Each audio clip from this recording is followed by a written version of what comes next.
Welcome to the Security Speakeasy, where we talk about all things network security. Today, we are discussing cybersecurity trends in the commercial business.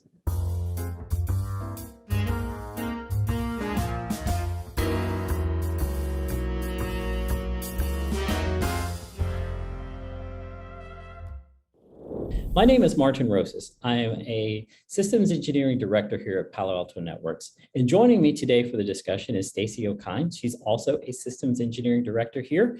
And today we're going to talk about some trends we're seeing in the commercial space. So Stacy, first thing I would like to do is, talk about one of the trends that we've seen in my conversations with customers. I'd like to get your thoughts. Ransomware. Has been frequently in the news lately. And I'm curious what you're seeing is how big of a risk is it for growing businesses in the commercial space? Great question, Martin. I think certainly ransomware is a big risk when we think about things like the Colonial Pipeline. But I think for our commercial customers or SMB customers, I think there's a breadth of breach and threat vectors that we're concerned about. I mean, think about Log4j, Colonial Pipeline, supply chain attacks with SolarWinds. So all of those things are relevant to this space. Very true, very true. And one of the things that I'm also curious about is when you're talking to customers and they ask about where do we think a lot of these threats are coming from? Do you primarily focus on things like nation state and hacktivism, or do you think it's more just general cybercrime? I think it is a combination, especially more recently. A lot of our customers are concerned about the Russian-Ukrainian crisis. So there's a lot of interest and concern about the threat actors that may result as part of that crisis. But I do think things like email threat vector are very, very prevalent in our space. So not nation state, not super complex, but as simple as a phishing email and an employee clicking on that and really kind of wreaking havoc within the network environment. And if you were going to advise a customer on maybe one or two key things that they could do to really maximize their protection against ransomware, what are some of those suggestions? Yeah, so I would say identify the critical assets is really important because you need to know what you want to protect. So I think that's a very good place to start. And then employing something like a zero trust architecture where we're concerned about removing the implicit trust. So to the extent that we can remove trust between users, between devices, between network boundaries, that is a way to reduce the blast radius or attack surface when it comes to things like ransomware.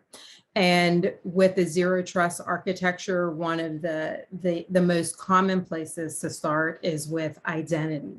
So making sure you have a good authentication strategy within your organization for both your users as well as your devices can be a really, really great place to start. Excellent. Yeah, absolutely great advice. And it's certainly a place for a lot of commercial businesses to start when it comes to ransomware. So let's transition a little bit. Let's talk about another trend that I've heard about, and we want to get your thoughts on. So how has the evolution of cloud and SaaS affected the way growing businesses think about cybersecurity? It certainly has been accelerated by things like the pandemic. And I think there are two parts to this conversation. First would be the migration to the cloud, where oftentimes customers are doing SaaS first, cloud first, direct access to the cloud for their applications. If you think about historically the way we architected our networks, you had a user at the branch site, and if they needed to access an application, they connected back through HQ, and those applications resided in the data center. Well, that's no longer the case. So applications are everywhere. And then the second piece of that is users are everywhere, right? So we used to go to a location for work. We would get in our cars, drive somewhere, and carry out our responsibilities or our duties. And now work happens everywhere. And so I think a combination of both those things has increased complexity, has also increased the attack surface. And these are all of the challenges that our customers are facing right now. Yeah, I'm glad you mentioned the effects of the pandemic, because I think that really has changed the way that we have to address cybersecurity and measure risk within our organization. You know, the other thing that is interesting is we see a lot of growing companies in the commercial segment. So organizations that businesses are expanding, they're breaking new ground in their industry, and I'm curious, you know, for organizations like that, what are some of the key things they need to remember when it comes to cybersecurity? I think first, again, just knowing what you need to protect is a critical first step.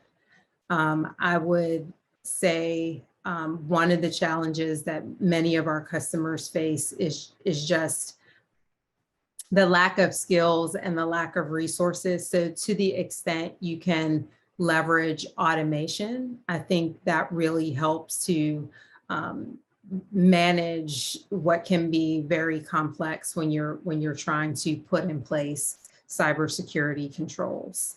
So those are some of the things that come to mind. I think overall, what you want to do when you think about your security strategy is you want to be able to have consistent strategy, consistent security controls, whether you're talking about users, endpoints, cloud, network.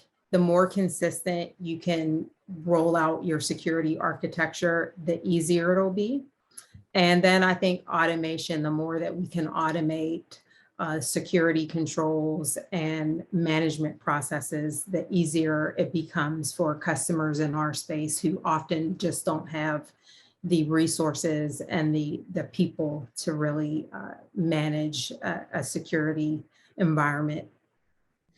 Yeah, I absolutely agree with all of those things. And I think it's critical for growing businesses who are focused on their core business to really take a step back and kind of understand the risk associated with their growing business and then take appropriate action. So thanks, Stacy, for joining us at Security Speakeasy to talk about cybersecurity trends for the commercial and SMB market. If you like today's episode, hit the like button, subscribe, leave a comment below. To learn more about security for SMB and commercial customers, visit paloaltonetworks.com. Thanks for tuning in and see you in the next episode.